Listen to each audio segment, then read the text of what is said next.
Alright, sa mapagpalang umaga po muli sa inyo pong lahat. Good morning!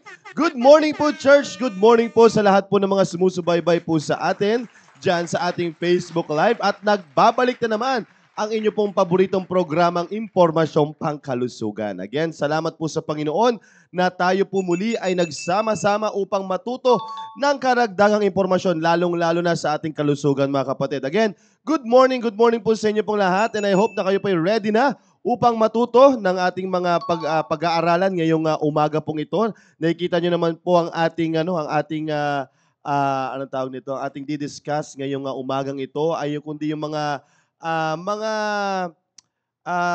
tawag nito, mga exams na mga pangbabae or annual exams. Yan, annual Well Woman Package. Yan ang pinakamagandang makuha natin ngayong umaga pong ito para magkaroon kayo ng idea para mas lalo kayong maging healthy kayong mga kababaihan, no?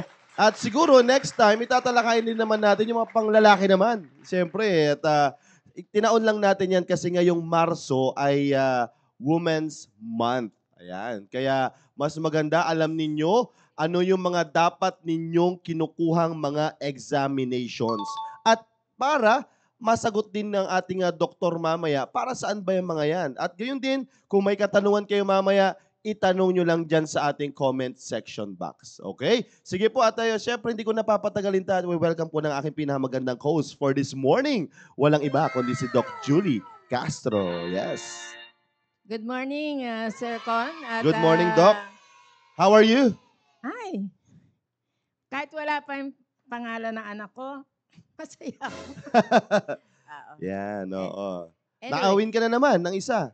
Ha? Siyempre, nakawin ka na naman ng isa. Soul winning. Matik yan. Matik yan. Yan ang sinasabi ko sa inyo, mga kapatid.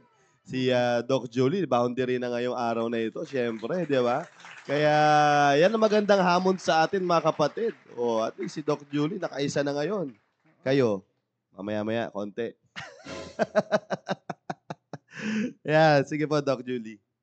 Bakit ako nakakaisa? Siyempre, like kang nag-grab. Oo, oo, araw-araw eh. Basta nag-grab ka, sigurado ko yung grab driver na yon ay na-win mo na. Whether he like it or not. Oo, bago ko bumaba dito, Oo. talagang pupunta ka ng langit. Ay, yun talaga, 100% matitiyak niya ang langit. Tsaka minsan yung ang napapansin ko lang, sasabihin nila mga Christian na sila. Yeah. Pero hindi ako titigil hanggang Yun. hindi ko na sasabihin dapat ko sabihin. At yun lang tanong na, ikaw ba ay nakatitiyak na ng kalangitan? Hindi pa. Bakit ka naging Kristiyano? Yung mga Ayun na, ganun oo. ba? Pero wala naman debate. Ay, never. Hindi naman, Ayoko, never. ayoko. Kasi pang ano lang yun doon sa ibang Sekta. sekta. Oo. Kung ayaw nila, papakiusapan ko pa. Yun. Bibigyan ko pa ng chance. Kasi mahirap.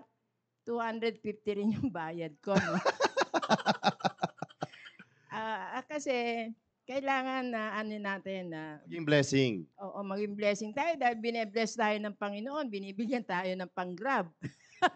Pag tayo walang pang-grab, walang mahirap lumakad, Lalo na ngayon, ang init-init. init, Oo. baka hindi kayanin ng Lola. lola, Pero anyway, Ayan. binabati ko na agad ang mga taga-North, South East, and West corner ng ating simbahan. Hello. hello kayong lahat dyan. At siyempre Yung, gusto ko yung international. Ano tawag doon? Yung mga taga-abroad. yan. Oo. Kasi hindi lang sila North. Mga North. worldwide. Worldwide. Matindi naman yun, talaga. Kasi hindi na natin nababate kaya wala nang nanonood. Anyway, Yung mga taga Hong Kong, yung New mga- Jersey. New Namimisan Jersey. natin New Jersey, no? Ewan ko ba kung nayamot ba sila Nayamot. o na ano ba sila na ano tawag dito na ano tawag doon? Na? Hindi ko na ayaw ilagay ng Panginoon kasi dapat hindi ko sabihin. Oo. Baka sila ay meron silang hindi nagustuhan sa atin. Ay, oo, baka. Na baka. ano tawag doon? Na-offend. Na-offend. Oo. Oo, na-offend. Kung kayo man ay na-offend, ibigay nyo sa Panginoon. Tama. para maipag-pray nyo kung sino man yung napag-uupenan nyo. Yun lang po yun. Huwag Ayan. kayong mag-ano ng offense. Yan. Oo. Ibigay lahat Ibigay sa lahat sa Panginoon. Panginoon. Oo.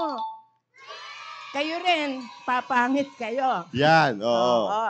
Kaya, yun lang po. Siyempre, mga ano din, binabati ko mga area leaders. Yun! Oo. Nandito ang RG. Yan, Sir RG Landicho, ang leader ng Pasay West. Oo, Pasay West. Hello. Shout out to all Pasay West. Ikaw. Yo. Shout out sa aking grupo, Central East Family. Hello. At siyempre sa Kitchen Crew. Wamya na yan. Ay, mamaya na. Hindi pa natin naamoy eh. Hindi ko, yung ano tawag din eh, yung Central South. Yan, Central South. Ang Oo. leader nyo po dyan ay si Sir... Rhea. si Sir Gerard. Si Sir Gerard Espiritu. Hello po. Kasi Shout out po sa inyo. Yan leader ko na yan, hindi ko nakikitang nanonood yan. Atay ka. Atay na. Hello Ewan po. ko ba? Hello po, Oo. Sir Gerard Espiritu. Shout out sa inyo. Mm. Central South. Saka ang daming Central South. Oo. Pero kaya lang, mga ano na rin eh, seniors, Oo. baka hindi na rin Mahirap makapindot. Mahirap na pumindot. Anyway, kasi ano ko yan eh, nararanasan ko yan na hindi sila agad-agad nakakapag dahil mahirap na. Mahirap. Matigas na yung mga daliri. Kaya hindi na nakakapag tawag dito. Yung Comment. comment, Oo. oo, mabuksan man lang yung cellphone, hindi na. Kaya pinagpapasensyahan ko na po ang mga taga Central South. Oo. Kasi yun namang mga mothers, syempre mga busy sila ngayon. Yun, oo. Nagbibisi-bisihan. Nasa area sila, ma'am. Oo, nasa Malamang area. talagang ang Thursday talaga ay area day natin yan. Oo. Tapos, sino pa ba hindi ko nabate? West Bank, Yon, oo. Northeast. Northeast. Ano pa? Parang may napapakinggan ako. Western Union. West, ayan, Pasay West, tapos na. Oo. Yan. Pasay West ba yan? Oo. Anyway. Si Vince. Uy! Oh, mista ko. Saan si mista ko? Ayan, oo, ayan. Si Sir Vince Class Alvin Yu. Ministers. Yes, mista ko yan, ma'am. Class Ministers 2021. Oy, si Ayan. Eugene nanonood na. Hello, Yan. Eugene. Shout out din sa Makati Central. Ah. Oo, shout out. Si sa Makati Central. Si Western Union. Yun, oo, si Randy Dingding. Oo. Ayan, at kay Ma'am Beng Dingding. Hello po, shout out sa iyo, Ma'am Beng. At, Ayan, sige, batiin na natin ang Kitchen Crew. Kitchen Crew. Yun, oo. Sila Ma'am Melody, sila Ma'am Benes? wala dyan si Benny. Si Brianna. Ayan, si Brianna. Ah, Nagpakita Brianna. si Brianna. Oo, si Ano ba apelido niya si Brian? Tabares, ma'am. Tabares. Tabares. Opo. Oo. Sige, sino pa nandyan sa Joby Gonzaga. oo. Oo. Makati Central South yan, di ba? Oo. Central South. And also sa, sino pa yung isa nandyan? Si Joshua Nolias. Ayan. Yung bata mo, Si Jiro. Oo, yan si Jiro. Jiro. Shout out sa'yo. masipag yung bata na yan, sana tumagal. Oo, sana. Oo, kasi delikado yan mga Masipag. masisipag sa umpisa. Kaya ipag-pray mo. Oo, siyempre naman. Pag-pray mo yan, pero Oo. masipag. Sipag yan, sobra. Hindi ko na inuutusan para pulutin ang mga, Oo. ano pa. Si Vince, Oo, si Vince. And masipag din yan. builders, yung mga builders Mga natin. builders, oo. Shout out to all builders out there. At Oo. syempre yung mga taga Ramos, Tarlac, Yun, na oo. builders din doon. Yes, so mga nanonood din yan, nanonood din Oo, po yan. Sino ba namumuno doon? Si Adam yata ngayon doon, ma'am. Eh. Siya ngayon sa Ronel pala, si Ronel. Si Ronel din, nandun din si Okay. Sir Ronel. Alright, sige, tawagin na natin ating tagapagsalita para maka-join na rin siya sa ating mga, Ma'am Sheila Fernandez, hello, ma'am. para mabati rin niya yung mga Vivian ibang Tandoy, mga oo, sige. viewers natin dito. Let's all welcome ang ating tagapagsalita for this morning. Walang iba kundi si Doc Eugene Mendoza. Good morning. Good morning po, Doc Good morning, Eugene. ma'am. Yan. Yun. Yan, alright. Good morning po, Doc Eugene. Salamat po sa inyo pong oras. At muli nakapiling po namin kayo dito sa ating programang Impormasyong Pagkalusugan. Bati ka muna, ma'am. Magandang umaga po ulit sa inyo pong lahat. Medyo gumaganda na po yung boses. Oo, nalipat kay Conrad. Nalipat na sa... Pero namamalat pa rin. Oo. Sige po. Ayan, good morning po, Doc Eugene, and also sa lahat ng mga live viewers natin, sa mga nanonood po dyan. Ma'am Vivian Tandoy, hello po. Ma'am Mayet Matienzo, hello po, ma'am. Good morning, IP host. Good morning, Doc Julie. Ayan, Linda Quiñones, and also Ma'am Cecilia Gabriel. Ayan, hello po. Magandang umaga po sa inyo. And also kay Ma'am Gemma Krampatanta, kay Ma'am Chris. Ayan, kay Ma'am Chris Ampig. Oo, Chris Capote Ampig. Ayan. And also, kay Ma'am Princess Sedad. Ayan, estudyante ko yan pala, si Ma'am Princess Sedad. Oo, taga ano yan, Batangas. And also kay Ma'am, kay Sir Grem Agpoon. Ayan, nanonood sila, Grem Agpoon, Ma'am. Ayan. Josephine Zamora, happy watching. Keep Nanonood watching. yan dahil mga graduating yan. Yung mga nakagraduate, wala nang Wala na. nanonood. Oo. Ibibilang-bilang na naman. Oo.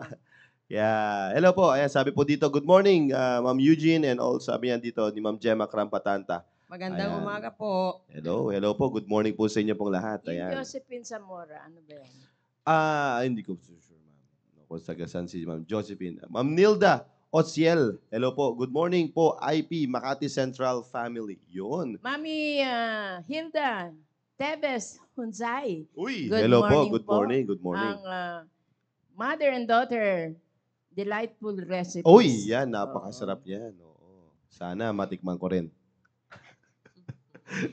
Nagbigay na ng mga gabi. Ayan, sabi ko sa'yo. Ano tawag din eh? Yeah. Creamy Cupcake. Maha Blanca. Ay, matindi naman talaga. Ang sarap, grabe. Tsaka yung chocolate cake. Sarap. Sana matikman ko rin yan, Ma'am Hilda. Ayan, shout out kay Ma'am. Kasi hindi kita makita. Ano naman? Kasi pag maalis ako agad Umaalis ka Oo. ala. Inuwi ko na. Ayun lang. Oo. Bakit Oo. gusto ko din yun eh. Shout out kay Ma'am Bilya Rico. Ayan, hello po. Hello po. Si ano to, di ba? Si Ma'am Lani. Oo, hello po, Ma'am Lani.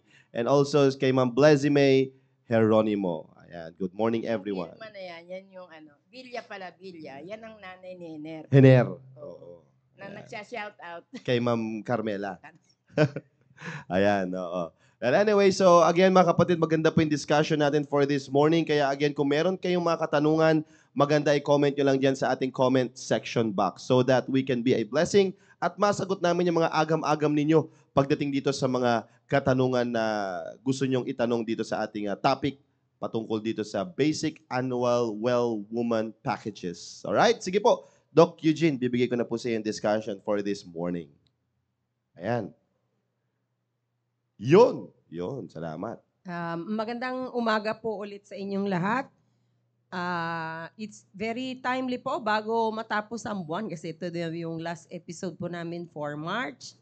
Ito po yung buwan ng International Women's Month. So, it's prudent to talk about Basic Well Woman Package. Yan. Kaya, ang mahalaga po ay lahat ng mga kababaihan, regardless of age, ay maganda po, makinig po kayo patungkol po dito. Yun. Alright, sige po. Unang test. Yan. Siguro hindi, I'm sure hindi na po bago itong napapakinggan nyo na naririnig nyo na po, lalo na po sa mga kababaihan, ano po ang ibig sabihin ng pap smear. Unang-una, I just want to clarify. Kasi pupunta ang mga pasyente sa clinic na ang kanilang thinking ay magpapa-pap smear kasi daw magpapalinis ng puwerta. Ay. Hindi po nililinis at hindi kami naglilinis ng puwerta. Bakit naman ganun? May ganun thinking pala sila, Oo, ma'am. marami yun. Magpapa-pap smear ako, doktora. Gusto kong magpalinis ng puwerta. I believe na intindihan nyo naman po yung puwerta sa mga kababaihan. With no malice, pag sinabi nating puwerta, saan lumalabas yung bata? Sa vagina. So, Opo. ginagawa po yung pap smear. Ginagawa po yung pap smear ay pinahihiga po ang isang babae sa lithotomy position. Ibig sabihin, nakahiga on her back at itinataas po yung dalawa po niyang hita sa stirrup. Stirrup po ang tawag doon kung saan po nakahang yung inyong dalawang hita ay ganyan din. Yung sa panganganak, ganyan din po sa pap smear. Kasi kailangan po spread po yung hita para may pasok po. Meron po kaming ipinapasok na instrumento, yung tinatawag po nating speculum. Whether it be yung bakal or yung disposable, yung parang plastic o fiberglass, marami pa pong mga ibang speculum for special test.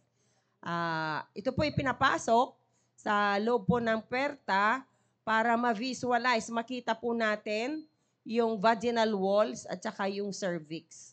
Yun lamang po makikita o yung kwelyo ng matris lamang po. Hindi po namin nakikita yung kaloob, yung loob po ng matris mismo. Kaya, imposible yung sinasabi niyo pong meron pong pupunta po sa amin sa clinic, magpapalinis ng puwerta at matris. Hindi po namin na-access, hindi po namin naabot, at hindi po papasok yung speculum doon sa loob po ng uterus or sinapupunan o womb. Ang nakikita lamang po namin ay yung cervix o kwelyo ang tawag po doon. So before I go further, a pap smear, tinawag na pap kasi si Dr. Pap yung una. A pap smear is a procedure that involves collecting cells from the cervix for testing. It is also called a pap test. Ang totoo niyan, healthcare professionals sometimes call it cervical cytology. For us, medical doctors, palagi namin ginagamit yung cervical cytology. Bakit? Yung kukuhanin po, yun, sinabi dito, collecting cells from the cervix. Una, ay kukuha po kami ng specimen. Nakikita nyo naman po, kung yung sinauna ay yung cotton pledget ang ginagamit, na kukuha kami sa walls ng vagina. Sa ectocervix, yung unang nakikita po namin, at doon sa posterior cul-de-sac. 3 specimen po yan. Pero habang nag-i-improve yung technology natin, meron na rin pong cytobrush or yung parang shape niya ay talagang pagka ini-scrape niyo po ay kuhang-kuha na po yung ectocervix at saka yung posterior cul-de-sac. Yung posterior cul-de-sac po kasi kung saan po yung hangganan po yung vagina. Nakukuha na po yon. Yung cytobrush, naintindihan nyo naman yung brush, parang brush na pahaba. Na pagka inikot mo doon sa kwelyo ng matris ay kuha na po niya lahat. So isang specimen lamang po na inilalagay po sa slide. Pero para makatipid din, pati yung doktor at saka yung pasyente, ay yung cotton pledget pa rin po ang kinukuha. So, ilalagay po, ipapasok po yung speculum doon sa puwerta at i-visualize po namin kung anong itsura ng vaginal wall at saka yung kwelyo ng matris. Visualization pa lamang po, alam po namin kung meron po kayong problema. Siyempre, sa katagalan, alam na po namin kung meron po kayong problema. Pero ang pag-uusapan lang po natin ngayon ay patungkol po sa pap smear na ito po ay kumukuha lamang po ng specimen o cells for cytological exam.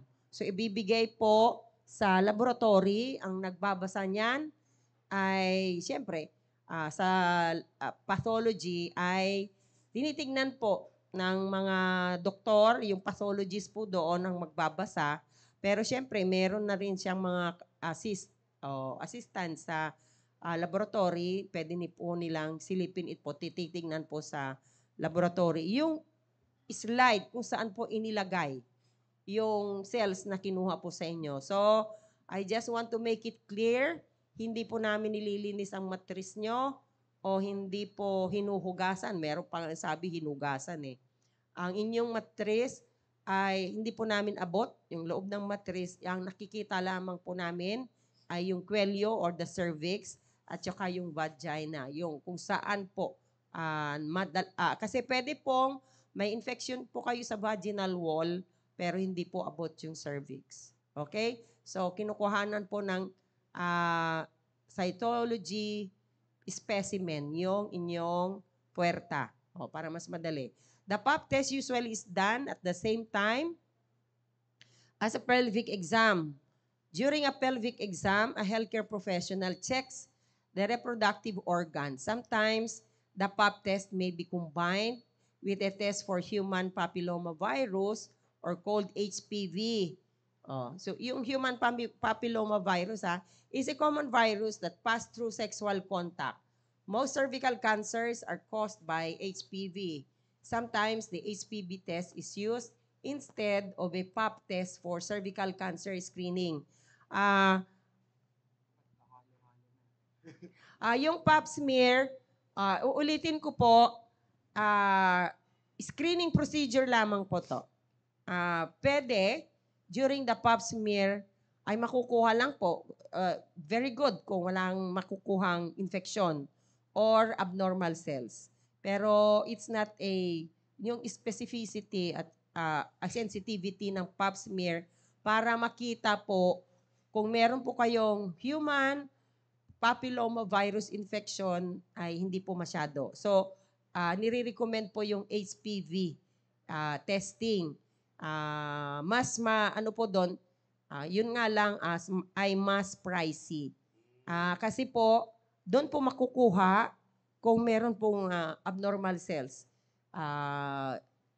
Siguro sa other discussion po, kung ano po yung HPV. Kasi nakukuha po yung HPV, DNA test yon. Di ba napag-uusapan na po natin, pati yung COVID, nakikita yung DNA or RNA or genetic material po ng COVID, yung blueprint na tinatawag natin, ganyan din po sa HPV. Na pagka nakita po sa laboratory, ay HPV na to. Hindi na po magkakamali yung pathologist. And being an OBGYN practitioner, alam ko na rin po kung anong itsura ng HPV virus. Na makikita po natin sa pathology. Yung ibibigay po sa inyo ay hindi naman kagad yung sasabihan na positive ka for ganyan. So, ito ay talagang mas advanced na po. Pero kung magbibigay po kasi yung pap smear result ng unequivocal or equivocal or hindi makakapagbigay ng definite diagnosis or definite reading doon sa pap smear nyo, pwedeng i-request po itong HPV testing. Kaya siguro sa susunod na mga pag-uusapan natin itong HPV. Yung. So pwedeng if ever makakita po kami ng kakaiba during the pap smear, pwedeng i-suggest po yung HPV, DNA testing, or we may suggest yung visual inspection with acetic acid. Yun, yung VIA na simple na ginagawa na kahit na hindi OB po ang gagawa. Kagaya sa mga health centers ay ginagawa na po ito. Na it is given free, ginagawa po, and I believe for the whole month ay marami pong nagbigay ng free VIA sa mga health centers. Wow. Lalo na sa mga DOH hospitals. Kung kayo, meron pa bang Meron po. Sige, mamaya pag-usapan po natin yun. Recommendations for cervical cancer screening may depend on your age. In your 20s, get your first PAPS test at age 21. Repeat test every 3 years. Sometimes the PAPS test and HPV test are done at the same time. Okay? Kagaya ng pag nasabi na. This is called co-testing. Tinawag co-testing kasi you did a PAP and the HPV. Co-testing may be an option starting at age 25. Co-testing is typically repeated every 5 years. Ito po yung kasi po ito ay ang pangkalahatan. Pero, nagbabago na yung panahon. Kung noon, in your 20s, sino ba who will submit herself for PAP test? Kung wala ka namang previous sexual experience, hindi naman papayag yung isang babae. Pero in your 20s, ibig sabihin, this is now common na yung in your 20s ay meron na po silang sexual experience. Abroad nga, pag nagregla na yung bata, pinaiinom na siya ng contraceptive pills or binibigyan na siya ng condom. So, it doesn't mean na I'm advocating this. For us believers, supposedly in your 20s and even beyond, wala ka pang sexual experience, diba? Before marriage. Pero ito ay very common na even a teenager will come to our clinic na at first, when we were younger, para bang mahirap tanungin na isang teenager na may sexual experience ka na ba? Yung ganon. Mga 14 pa lang, no? Meron yung magagalit. Lalo na kung kasama ang nanay. So, before we were very cautious na magtanong kung meron na ba siyang sexual experience. Pero ngayon, kahit pumunta sa clinic, even a 13-year-old will tell you, opo, matagal na po kaming nagli-live-in. Yung ganon.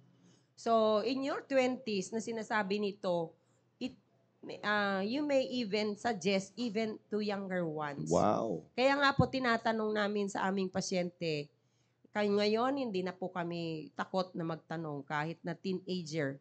Kahit sabihin pa niya na kailan ka unang niregla, last year lang, bakit ngayon buntis na? Yung ganon.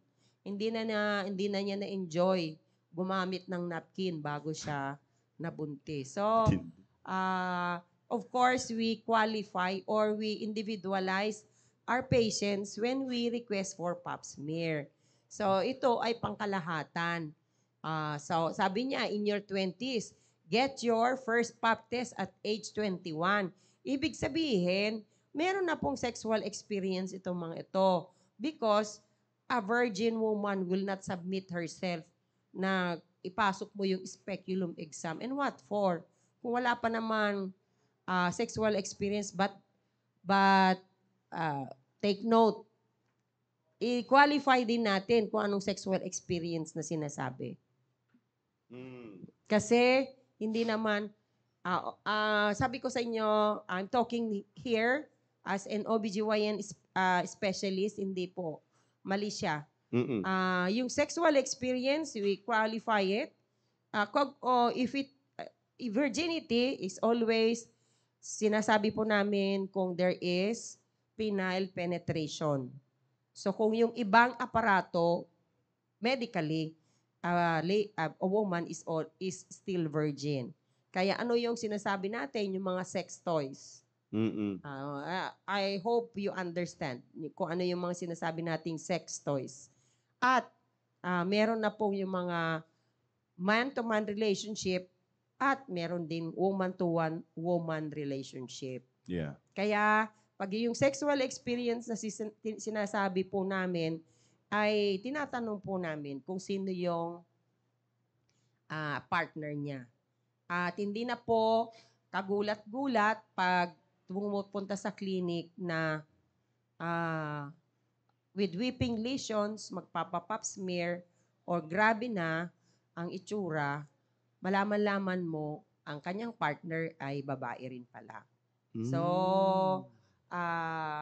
itong pap smear, yung sabi niya, in your 20s, but now, we always get a history na sometimes we have no difficulty in taking the history because the patient will voluntarily give you the information.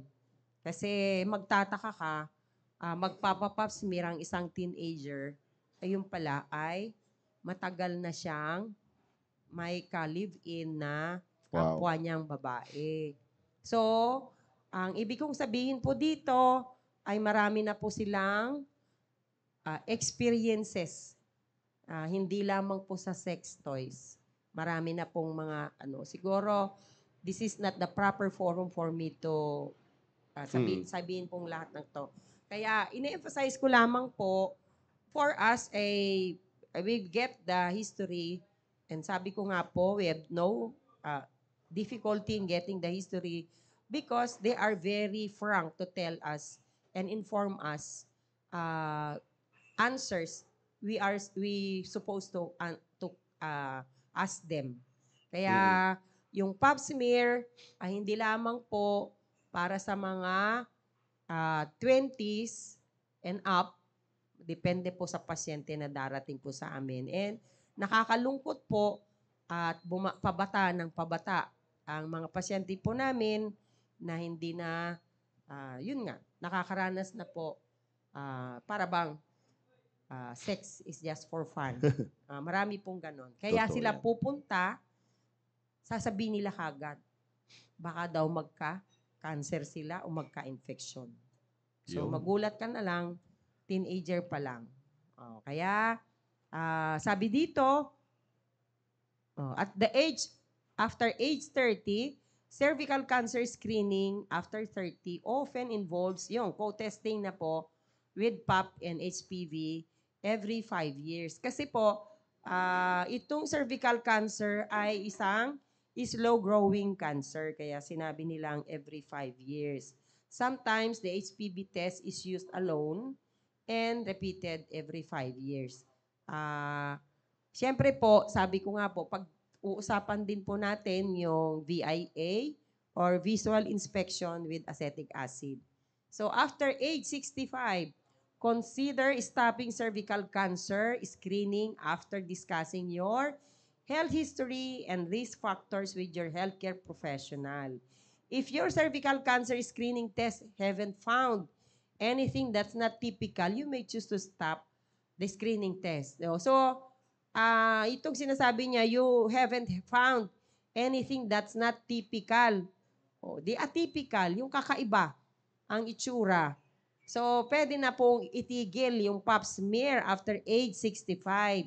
Pero, sa statistics po sa mga sa Pilipina, di ba? I have mentioned before when we talked about cervical cancer, there are at least 12 Filipinas dying every day from cervical cancer. At nakita po nila na hindi lamang po hanggang 65, meron pa ngang 75. Kaya yung screening, cervical cancer screening, ay hindi po tumitigil sa mga 65 years old. Kung high risk po kayo na magkaroon po ng cervical cancer. Hindi ko naman sinasabing lahat ng mga babae, even if you reach the age of 65, you are recommended to have cervical cancer screening beyond 65. Doon sa mga high risk lamang po, ang recommended na pap smear and HPV testing even beyond 65 years old. Okay? If you have certain risk factors, your healthcare professional may recommend pap test more often. These factors include a diagnosis of cervical cancer. Siyempre, na-diagnose ka na meron kang cervical cancer. A pap test that showed precancerous cells. Yon, makikita po doon, hindi lang po kasi infection ang ibibigay ng pap smear kung adequate po yung ginawang pap test ay meron siyang isasabihin na precancerous cells. Yung bago pa man maging cancerous yung cell na yon ay sasabihin po nila. Kaya siguro hindi nyo na kailangan aralin pa yung HCl, mga ganon. Kasi it's for the gynecologist to read or interpret kung ano ibibigay ng pathologist. Kasi i-explain po sa inyo kung anong ibig sabihin ng nakasulat po doon sa pap smear result. Exposure to diethylstilbestrol, also called DS, before birth. Ito po ay matagal na pong hindi na ginagamit. Even before even before my medical student days ay hindi na po ito ginagamit. Many decades ago, hindi na po ginagamit ito. Kasi nalaman nga po na ito po ay magbibigay ng predisposition sa batang ipapanganak ng isang babaeng na exposed po sa diethylstilbestrol. Kaya tinigil na po ito. Siyempre, yung mga HIV infection. Sino yung mga may HIV? Sila po nga yung human. Itong, ulit natin, ito po yung immunocompromised na yung immune system po nila, di sila yung madaling mahahawaan ng infection. Hindi lamang po HIV, kundi fungal, pati parasitic, pati bacterial. Weakened immune system, logical po na yon. Nanghina na yung immune system mo, so ikaw ay madalas magkaroon ng infection, so you are recommended to have often pap smear. Yung mga HIV infection nga, even twice a year. Yung weakened immune system, kahit na negative yung result for the last year, you are still recommended to undergo a pap smear the following year. Yeah. Ma'am, may katanungan po dito. Galing po kay Ma'am Princess Sedad. Hello po. Hello ma'am. Paano kung matagal na pong hindi nalilinis ang puwerta? Inspection pa rin po ba? Yun, sabi niya. Ma'am Princess Sedad, siguro hindi nyo inabot yung una kong opening statement. Hindi po kami naglilinis ng puwerta. Wala pong term na nililinis po namin yung puwerta. Kayo po ang maglilinis ng puwerta nyo po. No offense meant. Pero ang pap smear po, ang gagawin lamang po ng OBGYN specialist ay kukuha po ng specimen sa loob po ng puwerta nyo, kasama na po yung kwelyo. Ang importante po doon yung kwelyo ng matres. Naintindihan nyo po? Siguro hindi nyo po nakukuha pa rin. Hindi po kami nagpa-perform ng pap smear para linisin po yung puwerta nyo.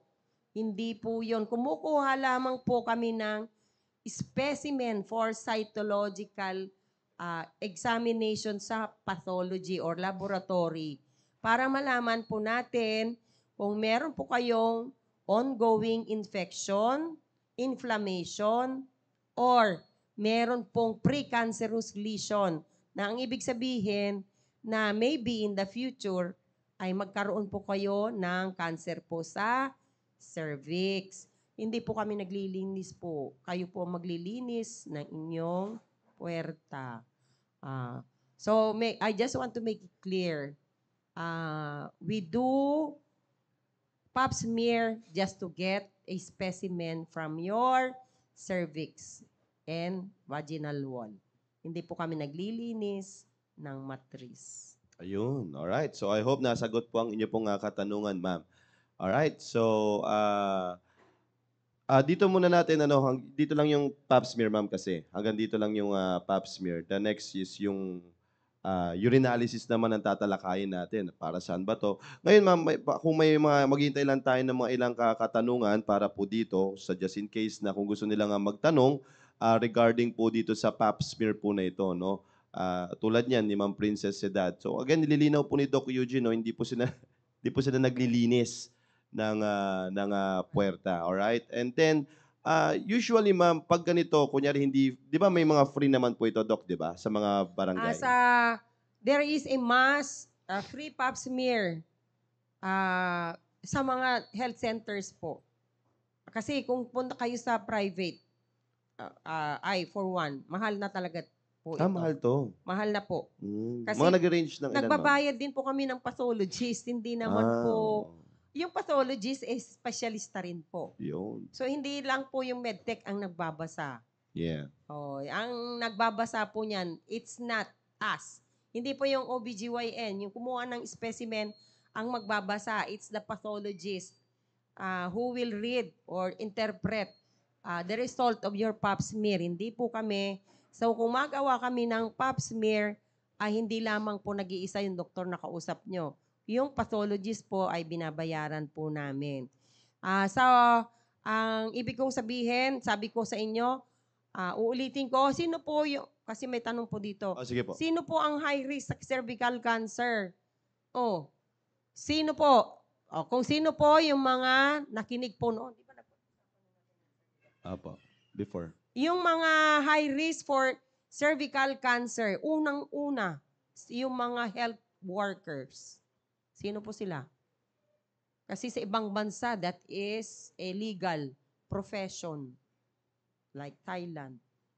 Yung mga prostitutes. Yun. Okay, pero tinatawag silang sexual Health. workers. Yun. Di sila po yung high risk talaga. Kasi they are exposed to many sexual partners. Kaya nga po, irregular po sila na pupunta po sa mga health centers. Meron po silang designated clinics where they can have their pap smear regularly. Sila po yung very high risk. Sino pa yung high risk? Yung early exposure to sex. Diba napag-usapan na natin, even teenagers, they are already exposed to sex. Sino pa yung yung mga polygamous ang kanilang husband. Yun. Yung nag-iisa yung asawa nyo, pero polygamous yung asawa nyo. Baliktarin natin. Nag-iisa kayong asawang babae, kayo ang maraming may asawa. Oops, nawala. Nawala yung screen namin dito. Yun, bumalik. Hindi, nawala. Nag-black kanina. Pero okay na, bumalik na. Bumalik na. So, yung, ang sino high risk? Yung mga trabaho nila ay patungkol sa, sabi nila, pagbibigay ng aliw. Yung early exposure to sex at yung mga may asawang polygamous or ikaw mismo ang polygamous. Baliktarin natin. Kung yung asawa ay faithful, baka ikaw hindi. Kasi bakit? Yung polygamous mong asawa ay exposed na sa iba. Di mo namang kilala. Ang cervical cancer po kasi, the bad thing is tayo nagmamanifest po yung cancer sa mga babae. Yung lalaki, career lang po siya, pero hindi siya magkaka-cancer sa anumang parte ng katawan niya. Nandun po yung virus, pero hindi po magmamanifest sa lalaki. Nagmamanifest lamang po sa babae. Kaya, ang nagbibigay ay yung career na lalaki, na sexual partner nyo. Kung wala ka man, yung asawa nyo ay carrier, pwede po kayong magka-cervical cancer. Or kayo nga ay na-expose na po sa marami, ay kayo po ay risk pa rin po na magkaroon po ng cervical cancer. So, naintindihan nyo po. Kaya nga po, very cautious din po kami na mag-divulge or mag-disclose sa mga pasyenteng you are positive for cervical cancer. Kasi kung hindi matalino, hindi ko naman sinasabi na bobo, pero yung mga pasyente na po natin ay hindi naman kagaya noong panahon na tatanggapin lahat ng sasabihin mo, yes lang ng yes. Nowadays, ay makikipagtalo pa sa'yo. So, yung hawak-hawak niyang pap smear result, dumating sa'yo, meron na siyang na-research bago makita yung result. So, ang ibig kong sabihin, mas inquisitive na yung mga pasyente na nagtatanong, deeper na po yung kanilang katanungan. I had in experience before, maybe I have mentioned this before, na I have read a pap smear result to a lady whose husband was a general at idedemanda niya ako nung binasa ko yung pap smear. Hindi naman galing sa akin yung pap smear result, galing sa pathologist. At sasabihin niyang ganon, you will take off your uniform tomorrow. Nag-retire naman ako. Hindi naman ako natanggal sa serbisyo by just reading the pap smear. Yun yung mga ganon na hindi nila matanggap kasi alam nila na sexually transmitted ang cervical cancer. Yung HPV nga po, yun po nagkukos ng cervical cancer. So, kaya, ang ganito lamang po, paulit-ulit naman natin na pag-usapan na before yung cervical cancer. If ever you forgot what you have heard, we may repeat or you may discuss it again. Yeah. Kaya yung mga high risk po, Ma'am Linda, syempre, nito ang nakakatawa. And this is a personal experience. We can see cervical cancer even to nuns. Oh, meron kaming pasyenteng ganon. Meron nga. So, anong ibig sabihin? Yun. Yun na. Yun na yun. Yun ko nang elaborate pa. So, pero yung mga high risk, yung mga binanggit ko po. At, syempre, hindi naman ito ay panakot po sa inyo. Kung meron na kayong, yung husband nyo, second husband, yung asawa nyo ay byudo, na pangasawa po kayo, anong kinamatay yung una niyang asawa? Cervical cancer, carrier siya. So, high risk ka rin. So, di ko naman sinasabi na ikaw ay makaka-cancer din sa cervix. Kung alam mo, dapat history ng iyong magpapangasawa. Anong kinamatay ng asawa mo? Ay cervical cancer. Magpabakuna ka bago kayo mag-asawa. Yun. Kasi meron pong bakuna para sa cervical cancer. Yun. So, ano pa po ang pwede nyo pong itanong patungkol po sa pap smear? Yan. Hindi po masakit ang pap smear. Kasi yan po ang isang fear. Hindi po masakit ang paggawa ng pap smear. Kung gusto nyo ng mura, sa health center po kayo. Kung may pambayad din lamang po kayo, punta kayo sa akin. Sisingilin ko kayo. Kasi hindi libre sa amin. Pasensya na po kayo. Hindi po libre. Mga nag-range ng magkano yan, ma'am, yung pap smear? Pumunta kayo sa malalaking ospital, 5,000. Oh, grabe. Mahal din Sa pala. amin ay 2,500. Mahal din pala, no? Sa MCT ay 3,000. Sa health center ay libre. Libre din yung result. Yan. Alam nyo na ang ibig kong sabihin. Yun. So again, mga kapatid, no, kami po ay ini-educate namin kayo dito again sa mga kababaihan na kung alam ninyo or kung gusto ninyo na magpa-check up, maganda nga ito mga kapatid kasi alam ninyo na kung ano yung pwede nyo makuhang result pagdating po dito sa ano na ito, sa pap smear na ito. So you can recommend din sa mga kaibigan po ninyo. Alam niyo na ganun nga yung kanilang pinapamuhay or alam niyo kung paano sila kung gaano sila ka-sexually active din. So mas maganda mga kapatid, no, na i-recommend niyo so that hindi sila mabibigla na ganito na, ganyan na nangyari sa kanila. Mahalaga itong itong pap smear po na ito. Yan. May sinabi si Ma'am Sheila. Yeah, sabi po niya dito, yes po ma'am, magandang paalala po yan sa mga may asawa to be content and happy po sa husband and wife natin para maiwasan ang sakit. Tama po, Ma'am Sheila. Ito ma'am, kasi ito rin baka katanungan nila, dapat rin po ba sila, kasi minsan nagtatanong na patungkol sa cervical cancer na yan, marami pong nagsasabi rin or marami nakapagtanong na kapag hindi po ba sila sexually active, high risk po ba sila? Ah, yung previous history nyo pa rin po. Kasi nga, ang cervical cancer ay slow-growing cancer.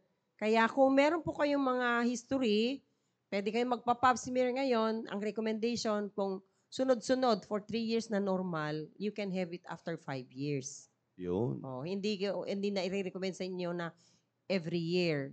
Kaya kayo, kung di naman kayo high risk, you have a faithful husband now. Pero before, baka naman di siya faithful. Na-expose na po siya Mm. dati. Same is true with the woman. Kung kayo po ay believers na ngayon, binago ng buhay natin, pero you were exposed before, high risk po, pa rin po kayo.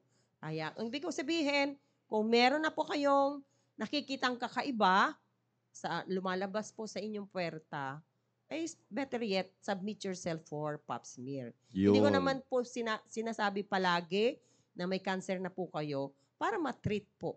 Kasi Yun. minsan, Tama. kung yung untreated infection may cause fertility in the future. Yun.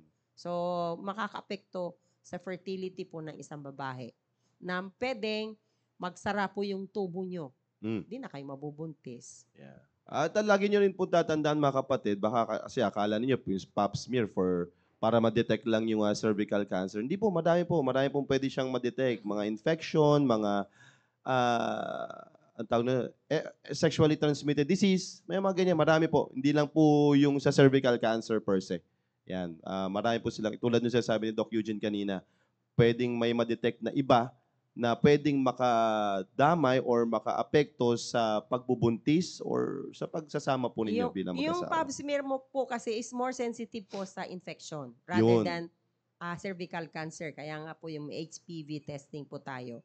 So, ibig sabihin, pupunta kayo sa doktor para magpa-pap smear, hindi para malaman palagi na meron po kayong cancer. Yun. Basta po kung nakaranas po kayo ng kakaiba, mas maganda po makita po ng doktor. Hindi naman palaging ibig sabihin may infection po kayo kasi minsan may rashes po kayo dyan na hindi nyo iniintindi na localized lang po doon hanggang sa dumami, kumalat ng kumalat na hindi na lamang po sa puwerta, pati sa singit, sa puwet, ganun po.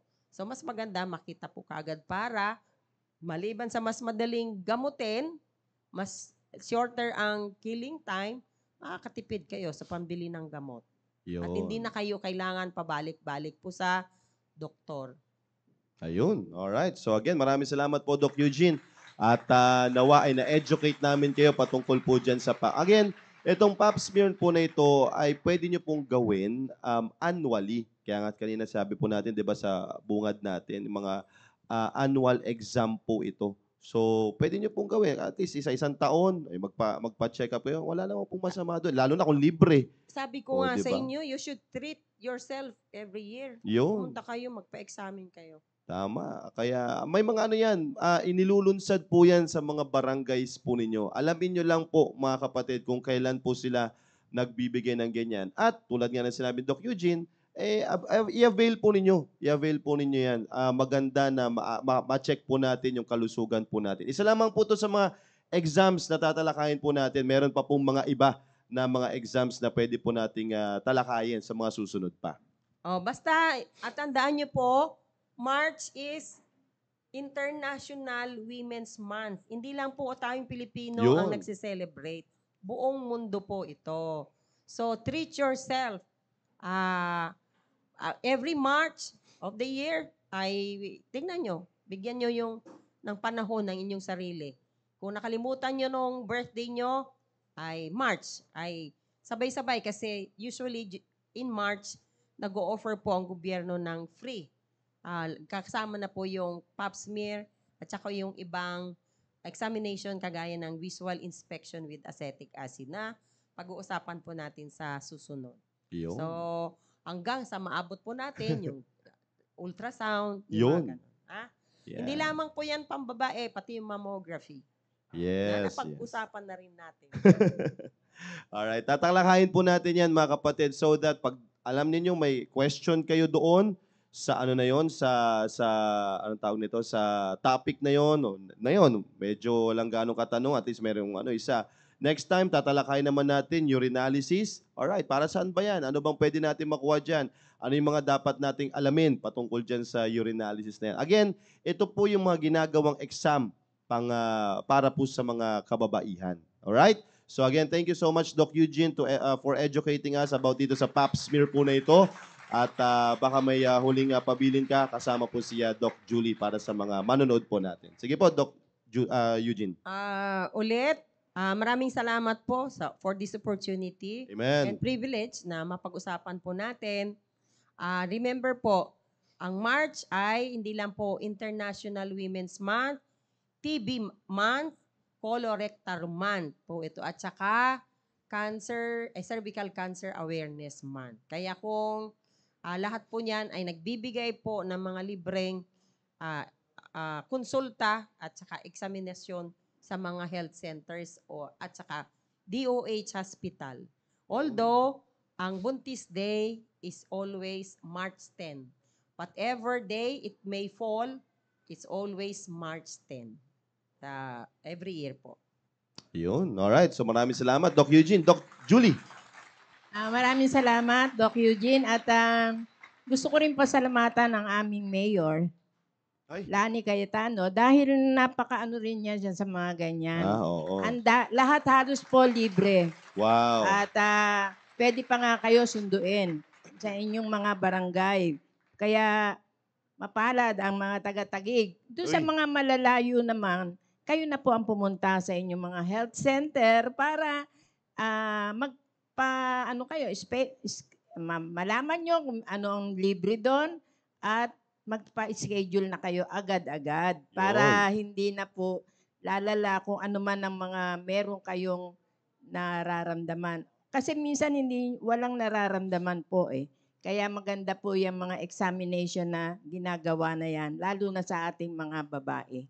Yun lang po, maraming salamat at magkita-kita na lang tayo bukas. Pahabol lang po. Huwag nyo nang hintayin na magkasakit kayo po bago kayo pumunta sa doktor. Yun ang ini-emphasize po namin. Kung My Well Baby para sa mga bata, meron din po sa mga kababaihan.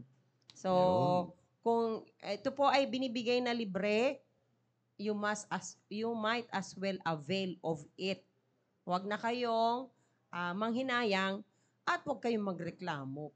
Pipila talaga kayo. Libre. Libre. O, diba? Alright. Ayun So, ang katotohanan. Libre. Maraming may gusto. yun. Oo, kaya mga kapatid, yun ang maganda yung sinabi ni Doc Eugene kanina. Huwag nyo nang hihintayin na tayo po ay magkaroon ng karamdaman. Nandyan po ang mga doktor para po ay i-assist po tayo to educate us para at least ay habang healthy pa lang tayo, ma-avoid na natin yung yung ganong klaseng karamdaman, no?